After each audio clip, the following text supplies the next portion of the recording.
I want to thank all of my colleagues and Colonel Donald Christensen, formerly the Chief Prosecutor for the United States Air Force, for being here with us this morning. Last year, we saw something that we don't see enough of here in Washington, a coalition of senators scrambling partisan lines to passionately actually debate substantive policy on the Senate floor. And then the Senate failed our men and women in uniform with a filibuster.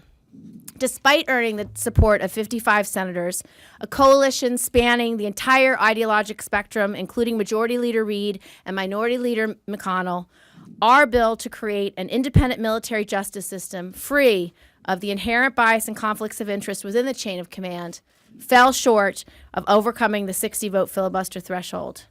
But as we said then, we will not walk away. We will continue to fight to strengthen our military because it's our duty. In our oversight role, it's Congress's responsibility to act as if the brave survivors of sexual assault are our sons, our daughters, our husbands, and our wives who are being betrayed by the greatest military on earth. We owe that to them.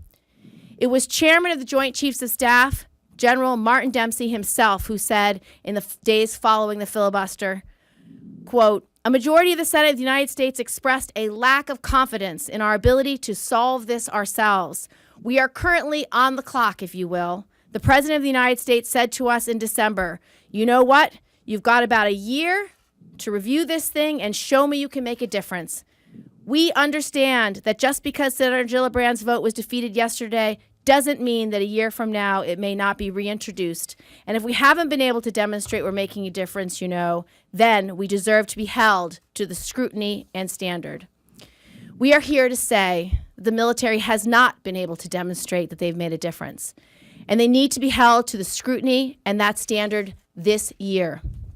Because throughout the last year, we have continued to see the evidence of how much farther we have to go to solve the problem of sexual assault in the military. We saw Brigadier General Jeffrey Sinclair, one of the highest-ranking officers ever charged with sexual assault, walk away with a slap on the wrist, reportedly over fears that the commanding officer had rejected a plea deal on lesser charges for political reasons, despite concerns over the evidence. That case brings up the important issue of, quote, undue command influence, another reason why an independent justice system is needed. We should all be able to agree our brave men and women in uniform deserve blind justice. The scales should not be tipped in either direction in favor of the victim or the accused. Why should our service members enjoy a lesser standard of justice and fairness than you and I, whose freedoms they risk everything to protect? According to the New York Times this weekend, an attendee of a sexual assault prevention seminar was asked if things were improving. She said, quote, "We all laughed. Sinclair was happening then. He proved that it was a joke." The Times also chronicled the story of a survivor they called Chris from Ellsworth Air Force Base. On April 12, 2013, about 24 male officers of the 37th Bomb Squadron gathered at a strip club at the beginning of a pub crawl, including her commander. She was assaulted later that night. Again, according to the Times, quote, "What Chris encountered since reporting the assault was the same kind of cold-shoulder skepticism on the part of her commander that Christensen had seen in the vast majority of sexual assault cases, behavior that was supposed to have changed with the military's recent vows to support those who report sex crimes. Further, she was retaliated against, which is now supposed to be a crime, and was told by a commander, quote, 'It's illogical for you to think that there won't be negative consequences to your reporting.' As she said, I was put on a shelf. Why in the world would we want this commander who takes his team to a strip club and retaliates against a sexual assault victim to have the authority to decide if a crime was committed or not? This is insane and beneath our military members. I could read more troubling cases, but perhaps the most eye-opening, showing the ongoing lack of accountability, was revealed in the testimony by a witness in a court-martials on September 24th, 2014, 2 months ago. In this case, former Fort Leonard Wood drill sergeant Angel Sanchez was found guilty on multiple counts of sexually assaulting female trainees.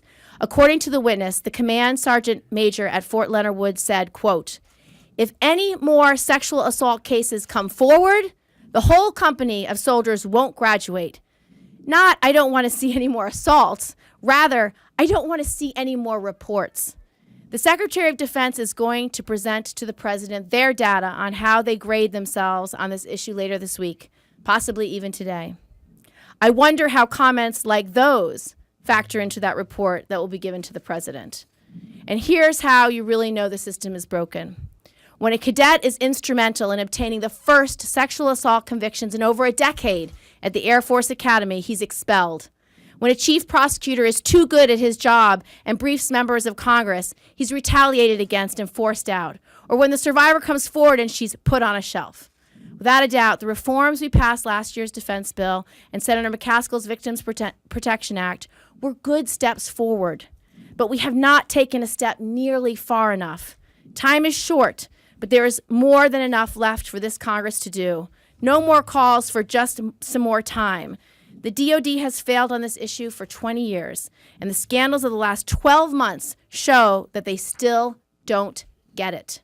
Congress should vote to remove the chain of command from this crisis before year's end. Our service members deserve no less. Our next speaker is Senator Susan Collins. Thank you. First, let me begin by praising the courage of the survivors of military sexual assault, both women and men, for coming forward and putting a spotlight on this issue. In particular, I want to commend the dedication of Jennifer Norris and Ruth Moore, two Mainers who have made it their mission to change a broken system that does not put victims first. I would also like to commend Senator Gillibrand for her untiring leadership on this issue and for Senator McCaskill for her extraordinary leadership. More than 10 years ago, when I was a member of the Senate Armed Services Committee, I brought up the issue of military sexual assault. And I will never forget the response of General George Casey to my comments. He was completely dismissive, said it really wasn't much of a problem, even though these were serious crimes that traumatize survivors and erode the trust and discipline fundamental to every military unit.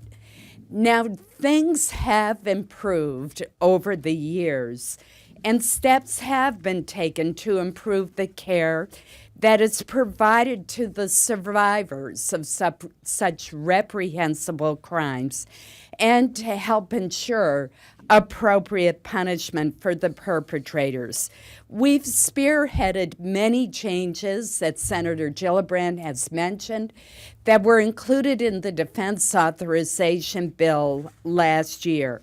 But despite these important steps, the work of translating the military's stated policy of zero tolerance into reality remains unfinished business, as we will hear from the Colonel today.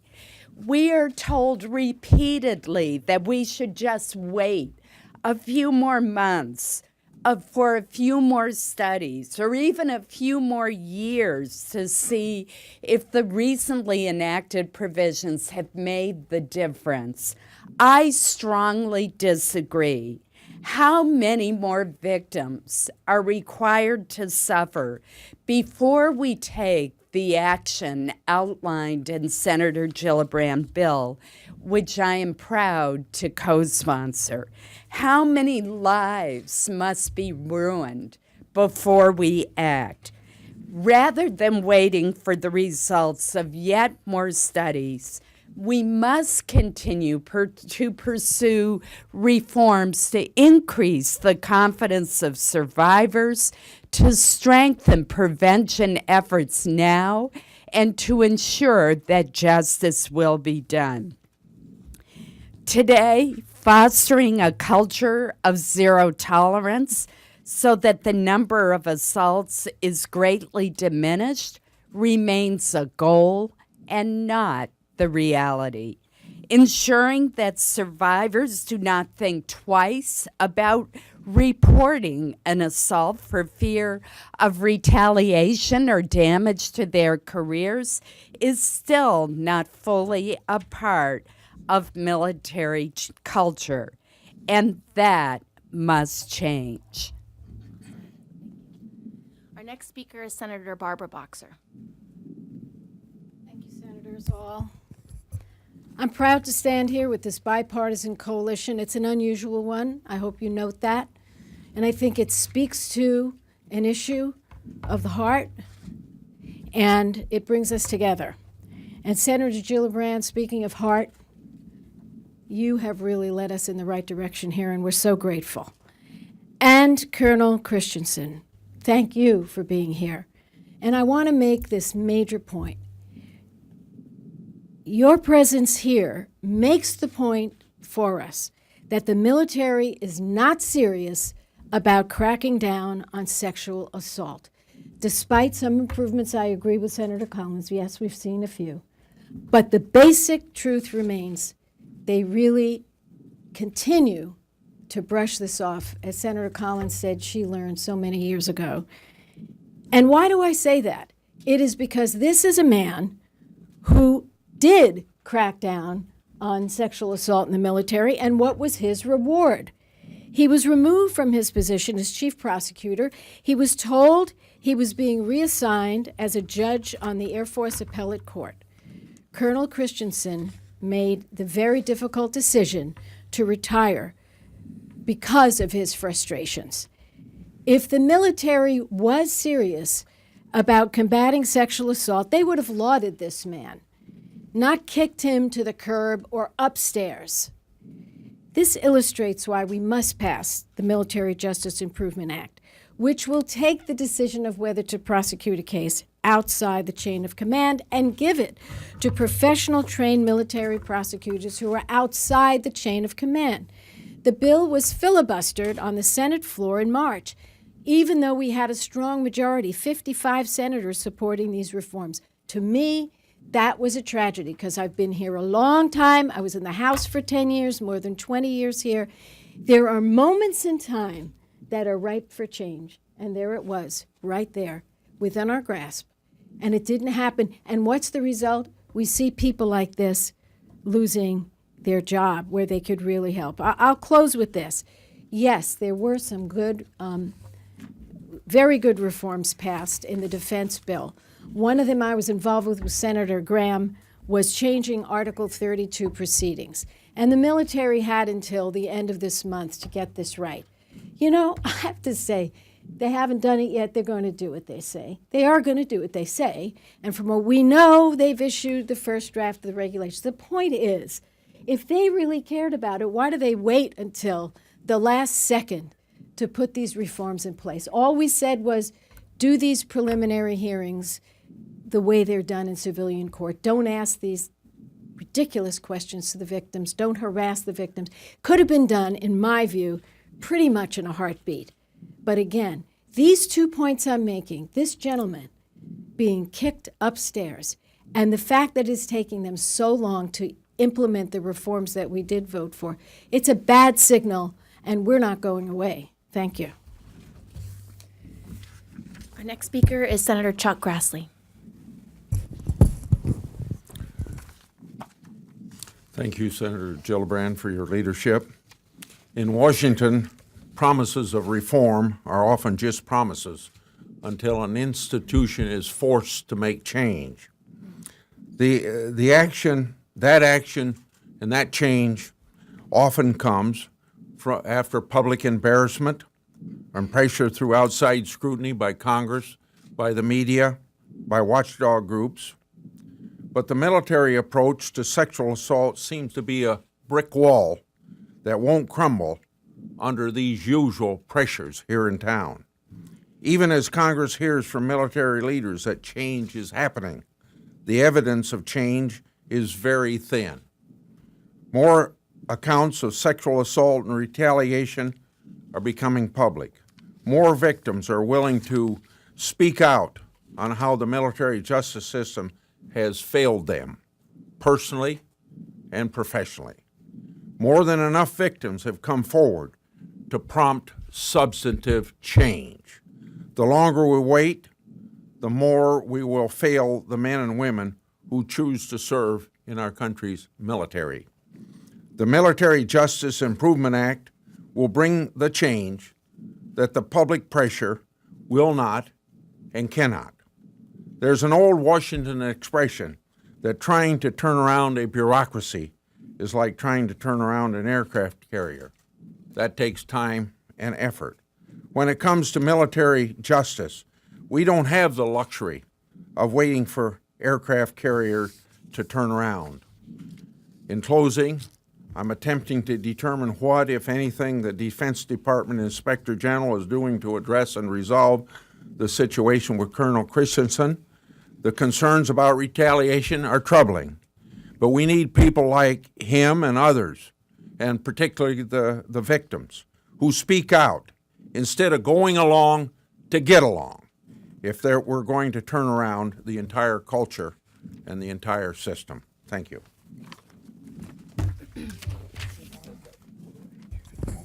Our next speaker is Senator Ted Cruz.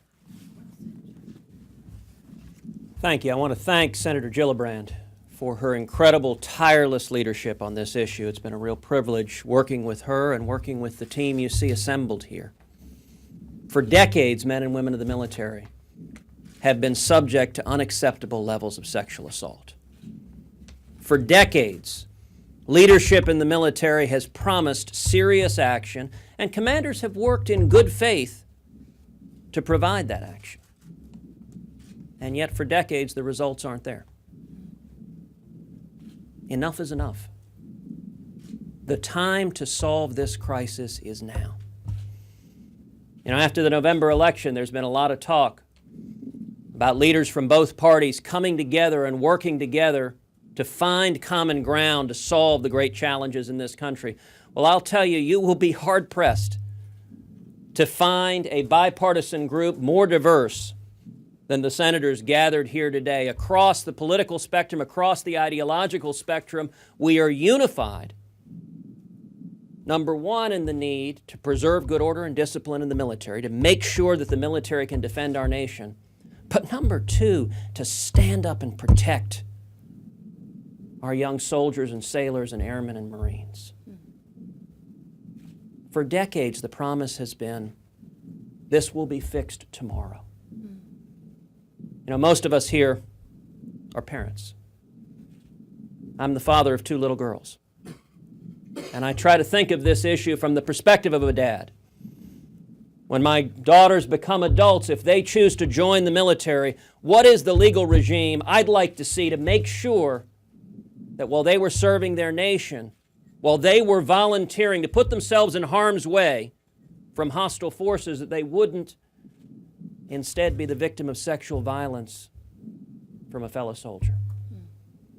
What we're doing now isn't working.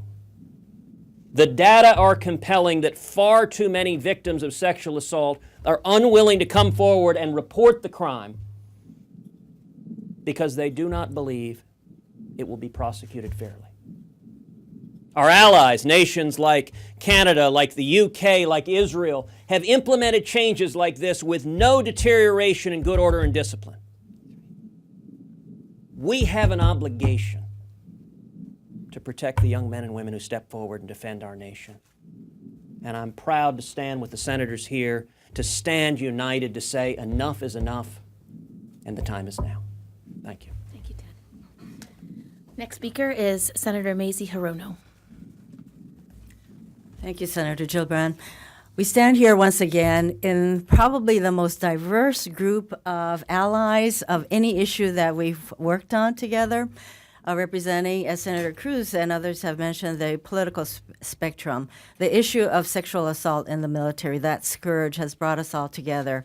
And we come here once again to point out that we still have time to pass the Military Justice Improvement Act. And over this last year, we've come together time and again, hearing from the survivors of sexual assault in the military, men and women alike. And they've shared with us their heartbreaking stories of how they could not come forward to report these assaults, or when they did come forward, they suffered basically another assault to their person and character.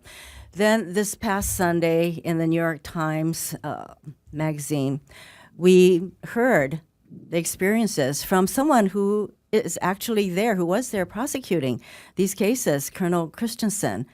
And when I read that article, it just brought to mind once again that this issue of sexual assault, this scourge that has been going on for decades, continues to be a problem that defies easy solutions.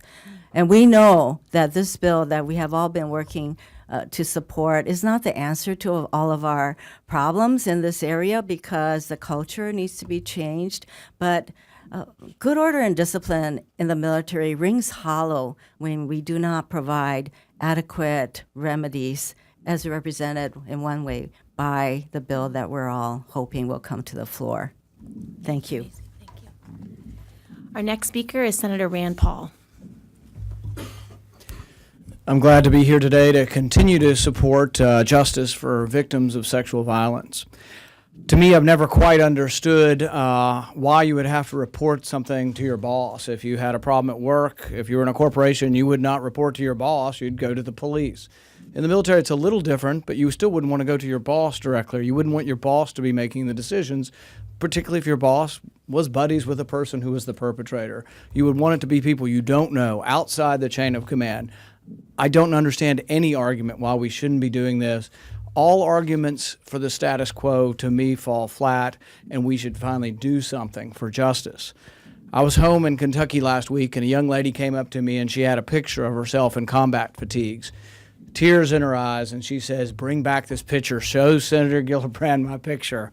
And you can't help but be emotionally just drawn up in this. And this isn't the first time. I'm sure Senator Gillibrand has this time after time, because as I travel around my state, I can tell you 4 or 5 times in the last year where women have come up to me and say, "This happened to me. I loved the military. I loved being part of this life. And unfortunately, I was no longer allowed to continue, and I didn't feel like justice was meted out to my attackers." I'm happy to be part of this and to continue to support the effort, and I hope the public will rally around this. Thank you. Thank you, Senator. Our next speaker is Senator Dean Heller. Good morning, everybody, and it's great to be part of this group that's in front of you, a very pragmatic group that is trying to solve some problems. I want to begin by also thanking Senator Gillibrand for her efforts on behalf of these survivors. I want to thank the Colonel for also being here today and for your input and words of support. Senator Gillibrand and I have worked closely together on several pieces of legislation, not only including this, but also sexual assaults that occur on college campuses. Claire McCaskill also has been a strong advocate on behalf of these survivors. There will be a hearing this afternoon at 2:30 in the Commerce Committee on domestic violence in our professional sports. And I believe that this all plays together as we work together, as this group works together to try to solve the problems that survivors are facing here in this country. I come from a military family. My father's a disabled veteran, and my brother is a retired commander in the Navy. We had a good Thanksgiving. We try not to talk politics, but issues do come up, and clearly this is a family that supports the efforts of this piece of legislation. And the reason that we're here today is to make sure that these survivors have an opportunity to report their crimes, not to be retaliated against, and to know that justice will be served if they do report that. And we have a short window of opportunity here to make a difference. We're urging our leadership to allow amendments on the Defense Authority, on the Defense Authorization Bill, so that we'll have an opportunity to speak on behalf of these individuals that have survived some of the most heinous crimes that occur in this country. So we're going to continue to push. Again, thank you. Thanks to all that are here today. Colonel, thank you for being here also. And Senator Gillibrand, thank you very much for allowing me to participate. Now I'd like to introduce. Did Dick come back in? No. Okay, now I'd like to introduce Colonel Don Christensen, retired former chief prosecutor from the U.S. Air Force and new president of Protect Our Defenders or Survivors Advocacy Group. Until last July, he served as the chief prosecutor for the Air Force. He served in that position for 4 years, both prosecuting and supervising 18 senior prosecutors tasked with trying the Air Force's most serious crimes across the world, including sexual assaults committed by members of the Air Force. He retired in September after 23 years as a JAG, having spent his entire career devoted to military justice. In the end, he decided he had to leave the system to help fix it, which in his view could not be done from the inside. As he said, quote, "I love the Air Force, but the Air Force is failing, the Department of Defense is failing, and I knew I had to step out." Commander Christensen. Good morning. Thank you, Senator. I really appreciate your support in this, and I want you to let you know, excuse me, I want to let you know that there are a lot of people in the military to support what the senators are doing here. Often you hear only one side of the story, and you're all heroes to a large number of our people who proudly serve this country. As the senator said, I served as the chief prosecutor for the Air Force for 4 years. And during that time, I had the opportunity to supervise 18 wonderfully dedicated prosecutors who did everything in their power to combat sexual assault. Thank you. Combat sexual assault. But there are only so much they could do because of the system. I served my entire career as a JAG. I loved the United States Air Force. My father was career Air Force. My grandfather was career Air Force. My family's dedicated 70 years to the United States Air Force. This is not an anti-military position. Nobody standing behind me is anti-military. They are very pro-military. But over the last 23 years, I've heard the voices of survivors who are not being taken care of. And that's why I stand with Senator Gillibrand. It is vital at this point to align military justice process with something comparable to what they would get in the civilian world. We know a very small percentage of victims report. And of those few who do, 60% state that they were retaliated against in some way. We know only a few hundred cases result in convictions of sexual assault in the military each year. Only a few hundred. There are reports of 26,000 cases of sexual assault, yet only a couple hundred result in convictions. Our sex offenders know that they can commit these offenses almost with impunity. That must change. After 23 years of seeing how our military process is often there to deny justice to victims while protecting their predators, it is time for fundamental military justice reform. I wholeheartedly agree with the reforms starts by making independent military prosecutors responsible for the decision of whether serious crimes such as rape, murder, and sexual assault should be prosecuted and what those charges should be. Many Americans would be surprised to find out that somebody other than a prosecutor makes that decision in the Air Force. Currently, we have a system of justice unlike any other in the United States, in which a person who is not a lawyer and without specialized training or significant experience in military justice or criminal investigations makes these weighty decisions. In the military, a commander serving as the convening authority makes the call of whether a case should go forward or not, what the charges will be, and who sits on the jury. The convening authority is not legally trained. He's an officer with an entirely different skill set, usually in waging armed conflict, such as a pilot, a ship captain, and an infantry officer. For that skill set, they bring decades of training and experience, and in that they excel.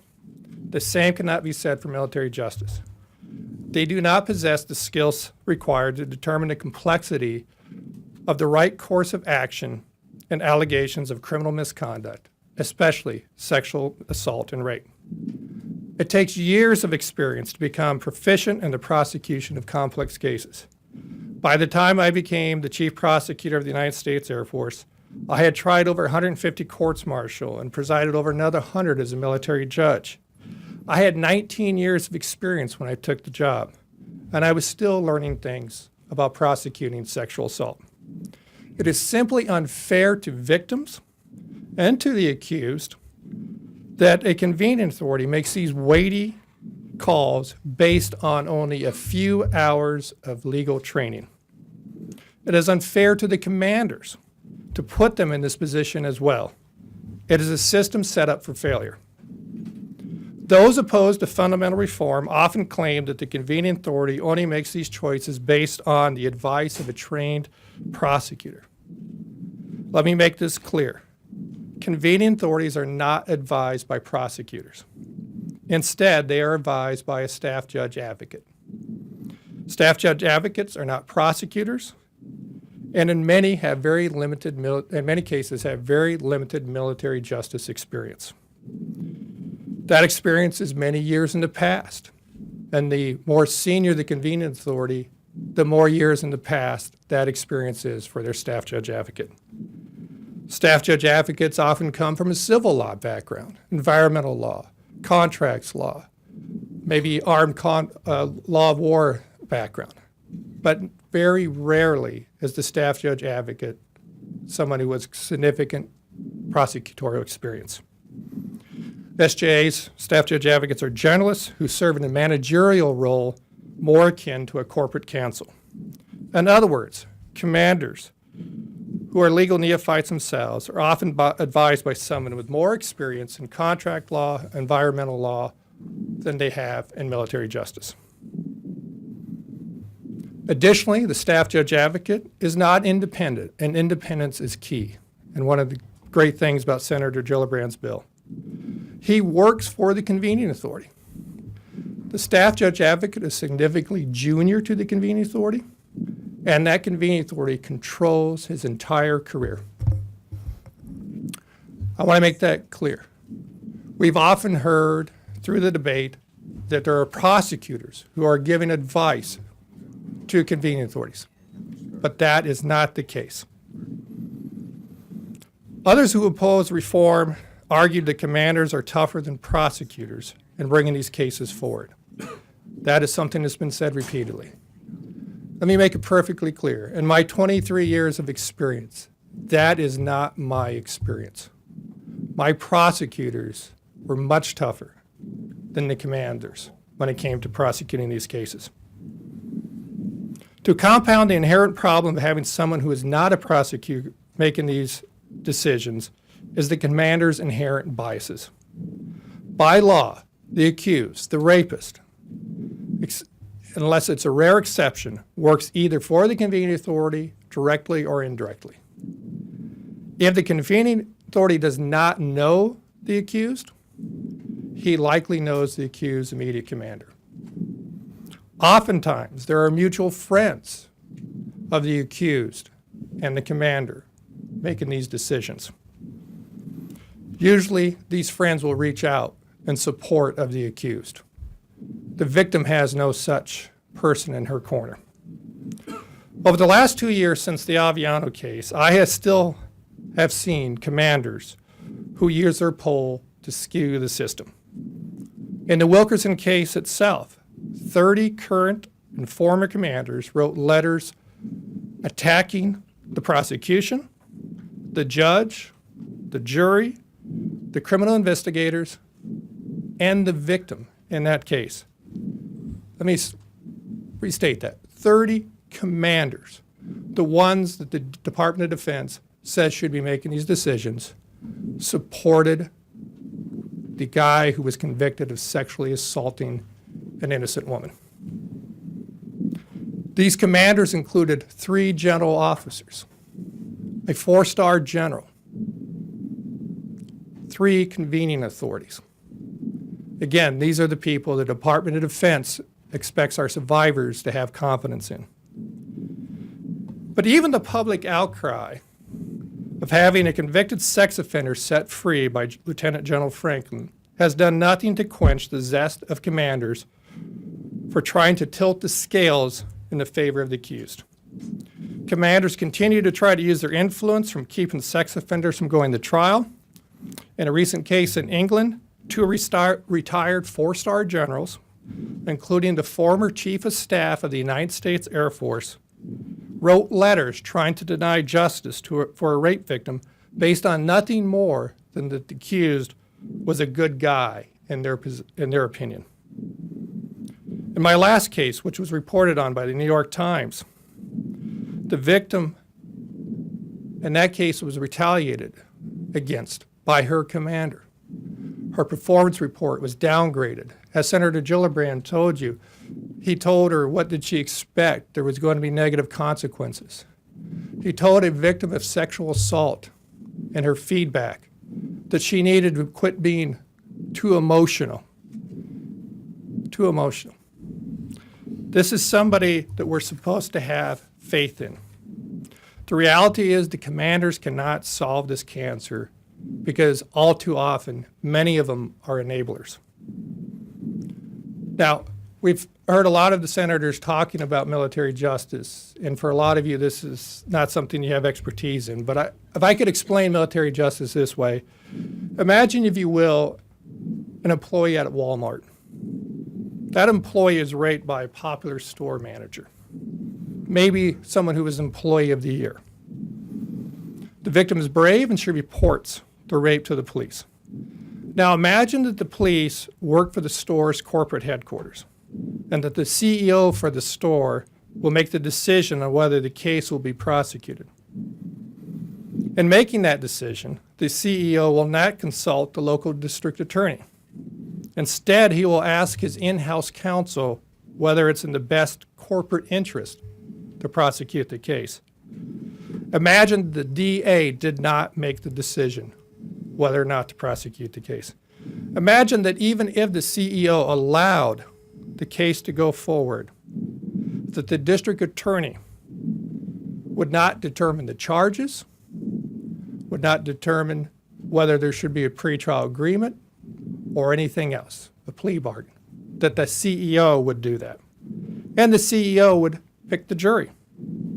And that everybody in the jury would be an employee of Walmart. And finally, imagine that the rapist's co-workers were allowed to come before that jury and say what a great employee he was. And based upon that alone, the jury would be instructed that the fact that he was a great asset to Walmart, a great employee, would be a basis to find him not guilty. Could that victimized employee expect justice in that case? I think the answer is no. Now, if you change Walmart to Air Force Base, CEO to convening authority, and store manager to pilot, that is our military justice system. It's a miracle that the small percentage of victims who do come forward actually do. As a military prosecutor, I have personally seen the abuse and injustice victims of sexual assault face in the military. If you really knew what victims went through when they walk into a military courtroom, walk by their coworkers, their bosses, their commanders, their first sergeants, their leaders, all sitting behind her rapist, you would understand why we need to do things differently in the military. At first, as the chief prosecutor of the Air Force, I truly believed I could help fix this broken system within. This changed as I watched commanders persecute victims while failing to prosecute predators. I realized in order to see substantial change, I would need to leave the Air Force. I would need to leave the military that has been part of my family for the last 150 years. The ineffective, broken system of justice undermines the military I love. For the past 2 decades, leaders have spoken of zero tolerance. Yet year after year, decade after decade, the scale of justice continues to lean in favor of the accused. The rapist's boss should not be the one determining the fate of a victim's case. It's easy to say we have zero tolerance for sexual assault in the military, but that talk is cheap. The reality is every time we say zero tolerance, we have a victim who's told not to report the attack. Every time we say zero tolerance, we have a commander supporting those accused of committing rape or sexual assault. This crisis, and this has been acknowledged by the most senior leaders of the Department of Defense, as ripping the fabric of the force apart. It undermines unit cohesion and good order and discipline.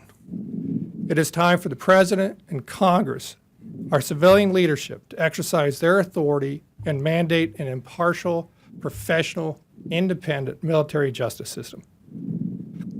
This is a force protection issue. The top military commanders in the Pentagon have argued that reform in military justice as proposed would undermine good order and discipline. This is exactly the same argument they made about good ending don't ask, don't tell. But when the President and the Secretary of Defense supported that change, the brass got behind it, implemented it without any disruption within the ranks. We need a professional justice system. Our victims deserve better.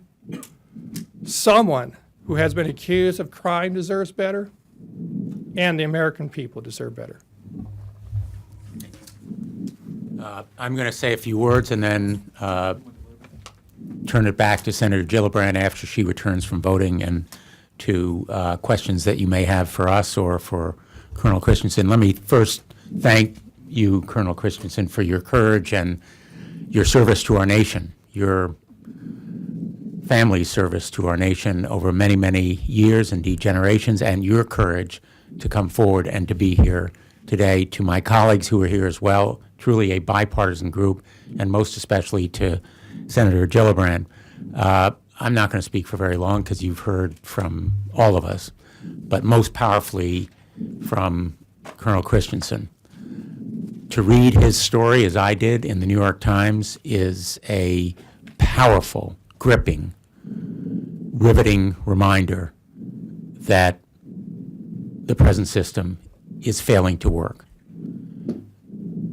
More than just a work in progress, it is failing to encourage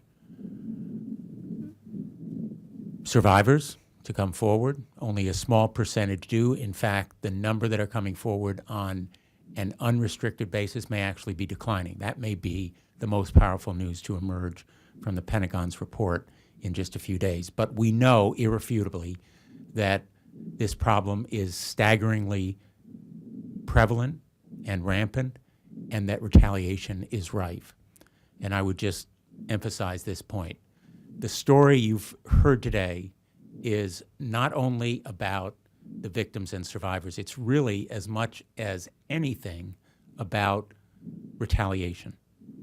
That may be the most troubling revelation in Colonel Christensen's story, because if there's retaliation against someone of his rank and reputation, it will stop nowhere. And so thank you, Colonel Christensen, for being here today. You're right, talk is cheap. An impartial, independent, professional advocate and prosecutor is necessary. That's our goal. We want action to accomplish it. Thank you. Any on-topic questions? Colonel, you come back. What do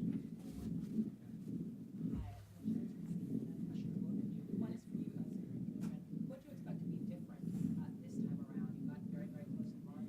What will have changed? And the second question farther is what about the people, many of your colleagues who might say that you have to keep this military command, commanders have to be accountable, that whole argument. So let me answer the first, and I'd like Colonel to answer the second, and I can amplify whatever he says.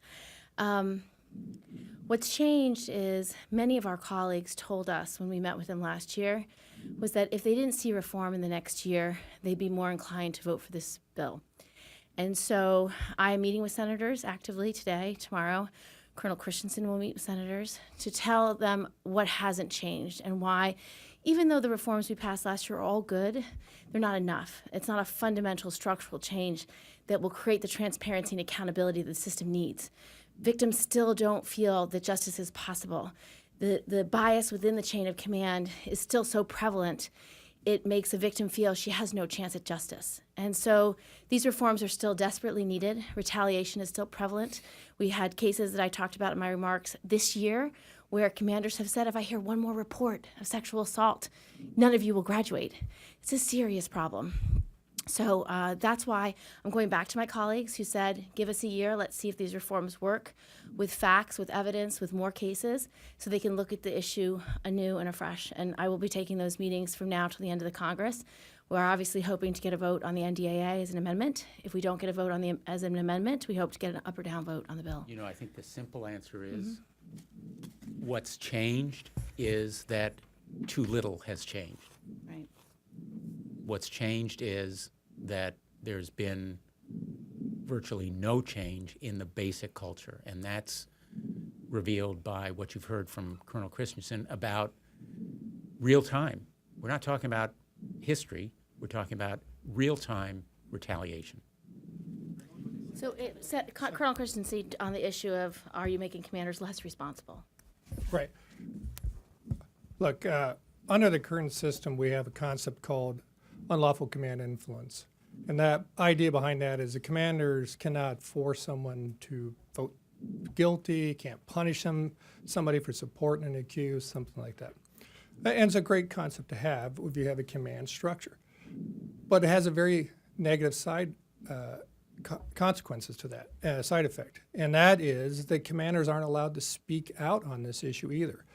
General Amos, last couple of years, made some very strong comments about sexual assault, which you would expect a commander to do.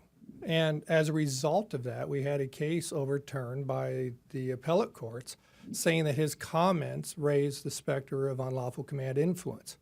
So it restricts right now. The other part I want to make clear is that Senator Gillibrand is not asking the civilians to prosecute this. She's asking people such as myself who have dedicated their lives to the service that they serve in. We're all military officers.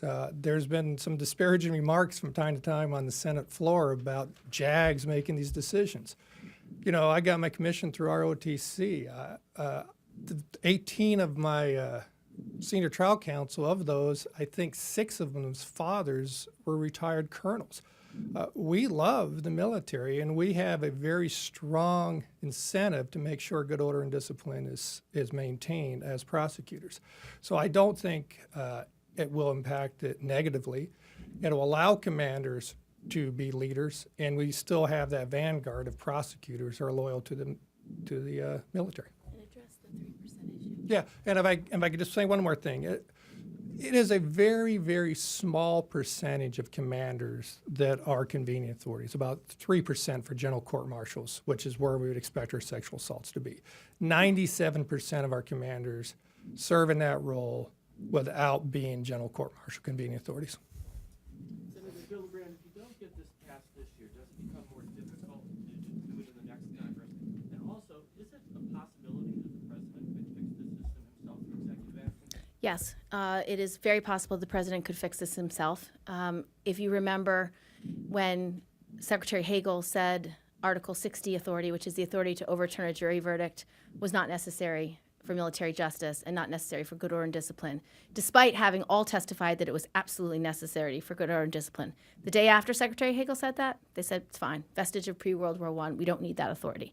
I think this is the same kind of technical authority that rests with the only 3% of commanders today. Those 97% of commanders are managing their troops, are training their troops, are instilling good order and discipline. Without that right, the commander does not need that right to do their job. And so that is one of the biggest red herrings of the whole debate. In terms of next Congress, we'd like to do it now, but if we have to do it next Congress, we'll do it next Congress. This isn't going away. We are never going to stop fighting for the men and women who serve in the military. It's really pretty simple to me. Military families have the hardest job in the world. Senators should do their job and vote on this bill. Have you spoken to the president about this past and taking executive action on it? Yes. And what is his response? He's given the military a year to fix the problem, and he will be analyzing their performance in the near future. And so I hope these facts that have been brought to light by Colonel Christensen are part of his consideration. Senator, would you consider holding a Secretary of Defense nominee over this issue? I will think about that. Senator, have you seen the military's new sexual assault data? Can you tell us anything about this? Well, the one piece of data that we have seen from the year is that this year there was over 5,000 cases of sexual assault reported, which is an increase in cases from the 3,300 number of cases reported. What we didn't know is the baseline, meaning out of how many. What we do know about the 5,000 cases reported is that the percentage of those who will report openly, it's called unrestricted reporting, actually went down. So when the Department of Defense says, oh, look, there's 5,000 cases reported, people are confident in the system. Well, actually, they're not. The percentage of people who are willing to put their name on the report and do so openly, which is the unrestricted report, actually went down. So yes, more restricted reports are coming in, which is a good thing, because then they can get access to health services, mental health services support, which is all part of the reforms we put in place, which is very helpful. But having confidence in the system, that statistic does not come from those numbers. Yeah. Real quick, what kind of communication leadership are you getting regarding amendments to the NDAA, and if that fails, when do you plan? Well, as you know, we had the support of Majority Leader Reid and Minority Leader McConnell in the last go-around during the votes. So they support this reform. And we are hopeful that we will get a chance to vote as an amendment to the NDAA. But as I said, if that's not feasible for whatever reason, we would like an up or down vote, which if you remember, that's how we passed the repeal of Don't Ask, Don't Tell. It was an up or down vote outside the NDAA.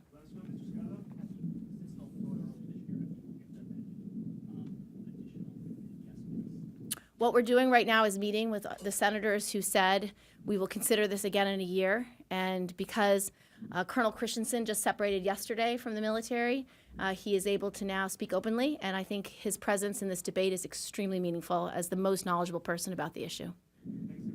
Thank you. Thanks so much. Great job. Thank you, Colonel. That was really great.